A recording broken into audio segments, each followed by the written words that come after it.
Kawan-kawan Gen Z, teman-teman milenial, nasibmu tergantang asa. Bukan kepada pemerintah kita bergantung, tapi pada kekuatan kaum civil society, kekuatan serikat buruh, dan tidak menutup kemungkinan kekuatan partai buruh. Jadikan alat untuk memastikan menuju revolusi industri 4.0 dengan sistem kerja yang digital ekonomi. Masa depanmu harus tetap ada. Job security, keamanan bekerja, kepastian bekerja. Income security, kepastian untuk mendapatkan upah yang layak. Tidak sekedar satu paket 100 rupiah, sekali mengantar tarif Gojek sekian puluh ribu rupiah. Bukan itu. Kita ingin ada kepastian kerja, income security, dan social security.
Jangan lupa like, share, komen, subscribe, dan bunyikan tombol loncengnya.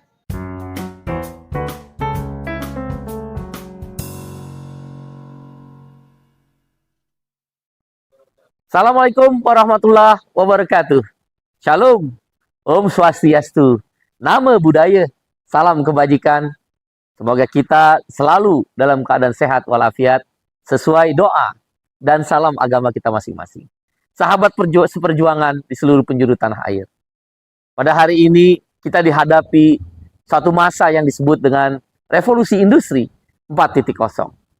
Revolusi industri 4.0 di seluruh dunia akan mengakibatkan terjadinya PHK besar-besaran. McKinsey Global Institute memperkirakan 2025 lebih dari 300 juta orang buruh di seluruh dunia ter-PHK. Bahkan di Indonesia diperkirakan 47 juta orang akan kehilangan pekerjaan dengan terjadinya revolusi industri 4.0. Istilah revolusi industri 4.0 dimulai dengan istilah yang pertama, revolusi industri 1.0. Ditemukannya mesin uap oleh James Watt. Pekerjaan yang tadinya menggunakan tangan, mesin tenun, hasil-hasil produk garmen tekstil dengan menggunakan tangan, pertambangan di bawah, batu bara di bawah tanah, berubah dengan adanya mesin uap. Itu yang dikenal dengan revolusi industri 1.0. Mengancam dan menghancurkan buruh. Saat itu, abad ke-17 menjelang abad ke-18, puluhan bahkan ratusan juta buruh ter-PHK.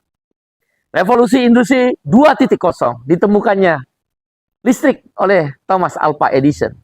Yang tadinya menggunakan batu bara, kayu untuk menghasilkan uap, industri-industri, rumah-rumah tangga, household, dan juga korporasi-korporasi menggunakan listrik. Lagi-lagi puluhan juta, bahkan ratusan juta buruh ter-PHK. Revolusi industri 1.0, 2.0, selalu yang terkena korban pertama adalah para buruh. Orang-orang muda yang masuk dalam dunia pekerjaan. Tapi akibat perjuangan serikat buruh, perjuangan partai buruh, sosial demokrat, Partai Sosialis Pekerja, di seluruh dunia terjadilah kontraksi ekonomi untuk mencari bentuk yang lebih ideal Teknologi berkembang dengan teknologi uap, teknologi berkembang dengan munculnya listrik, tapi manusia tidak boleh kehilangan pekerjaan. Disitulah peran serikat buruh dan partai buruh di seluruh dunia.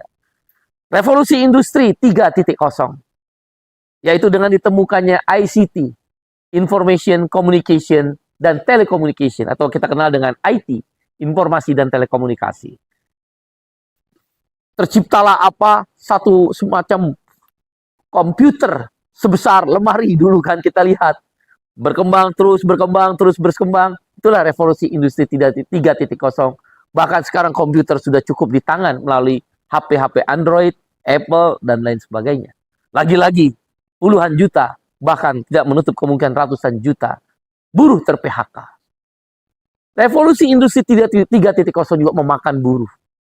Perjuangan serikat buruh, perjuangan partai buruh, atau sebagian negara menyebut Partai Sosial Demokrat, atau juga Partai Sosialis Pekerja di Amerika Latin, mencari kontraksi ekonomi bahwa teknologi tidak boleh menghancurkan manusia. Rekayasa genetika bisa mengkloning orang walaupun nyawa dari Tuhan. Tapi secerdas Hitler, sekuat daripada Albert Einstein, sekuat pemikiran Soekarno, itu bisa dikloning. Tapi tidak dikembangkan. Karena itu membahayakan umat manusia. Sekarang kita memasuki abad yang disebut revolusi industri 4.0. Apa itu revolusi industri 4.0? Yang pertama adalah yang disebut digital ekonomi. Digital ekonomi artinya dari perdagangan offline. Saya ingin pergi ke restoran, maka saya bertemu dengan pemilik restoran, tukang masak, makan di restoran. Itu offline. Saya ingin pergi membeli baju, maka saya pergi ke toko baju. Begitu pula transaksi-transaksi perdagangan ataupun jual beli lainnya. Sekarang dengan revolusi industri 4.0, yaitu dengan ditemukannya teknologi cyber, menggunakan satelit, menggunakan perangkat-perangkat teknologi yang begitu super canggih, orang yang bertransaksi tidak perlu lagi bertatap muka. Digital ekonomi dari offline menuju ke online. Saya ingin membeli makanan, cukup memencet HP saya. Makanan akan datang diantar oleh Gojek misal, GoFood misal, ataupun Grab. Semua tidak perlu bertatap muka. Membeli baju, membeli pakaian, bisa ketemu ke Tokopedia, membeli tiket dengan Blibli, Traveloka, Agoda. Semua menjadi online. Perkiraan global, McKinsey Global Institute, itu adalah 2025. COVID-19 seluruh dunia terguncang. Ekonominya berkontraksi. Akhirnya dipercepat. Online. Orang takut pergi keluar rumah. Memesan makanan melalui online. Orang takut pergi menonton bioskop. Bisa melihat Netflix. Bisa melihat Prime. Bisa melihat Disneyland. Orang ingin membeli baju. Menggunakan handphone. Semua sekarang berubah dunia. Ancaman PHK di mana-mana. Dan sudah terjadi ketika COVID-19. Bagaimana Shopee, Traveloka, Gojek, Grab, dan industri-industri digital ekonomi lainnya mem-PHK karyawan-karyawannya. Kripto, perdagangan-perdagangan yang melalui online hancur semua. Lagi-lagi terjadi seperti revolusi industri 1.0, 2 mesin uap, 2.0 ditemukannya listrik, 3.0 ditemukannya ICT atau informatika dan telekomunikasi, dan hari ini cyber.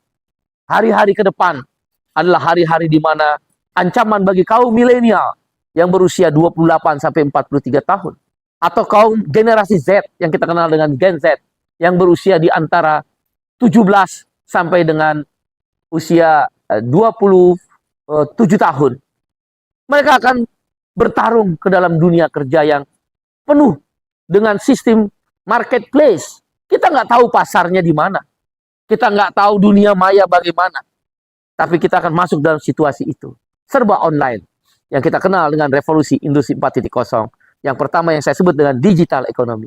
Oleh karena itu, bagi partai buruh dan serikat buruh, menjadi penting memastikan regulasi-regulasi yang terkait dengan dunia kerja yang bersifat digital ekonomi harus tetap melindungi para pekerja dan buruh.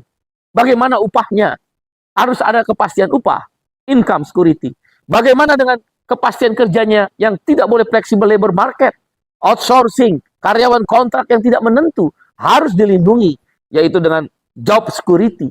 Dan bagaimana tentang masa depan para generasi muda ini. Kawan-kawan Gen Z, teman-teman milenial, nasibmu tergantang asa. Bukan kepada pemerintah kita bergantung, tapi pada kekuatan kaum civil society, kekuatan serikat buruh, dan tidak menutup kemungkinan kekuatan partai buruh. Jadikan alat untuk memastikan menuju revolusi industri 4.0 dengan sistem kerja yang digital ekonomi. Masa depanmu harus tetap ada. Job security, keamanan bekerja, kepastian bekerja. Income security, kepastian untuk mendapatkan upah yang layak. Tidak sekedar satu paket 100 rupiah, sekali mengantar tarif Gojek sekian puluh ribu rupiah. Bukan itu. Kita ingin ada kepastian kerja, income security, dan social security. Yang udah ada sekarang jaminan sosial atau social security, jaminan kesehatan, jaminan hari tua, jaminan pensiun, jaminan kecelakaan kerja, dan jaminan kematian. Kaum milenial dan Gen Z terutama, ini tidak didapat dengan mudah. Ini perjuangan kaum kelas pekerja. Kamu bagian dari itu. Hanya 3% di antaramu yang jadi wira swasta atau pengusaha. 97% kamu adalah buruh, petani, nelayan, karyawan, pekerja.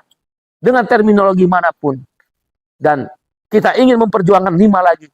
Mencapai job security, income security, dan social security. Yaitu jaminan makanan. Haram hukumnya orang kelaparan di negeri yang kaya. Jaminan pendidikan. Pastikan kamu mendapatkan pendidikan yang layak. Dan ketika kamu menjadi milenial, menjadi orang tua, katakan di atas 28 tahun tadi, di bawah 43 tahun, anak-anakmu tetap bisa bersekolah. Jaminan perumahan. Pastikan setelah kita bekerja, harus tetap bisa mendapatkan rumah.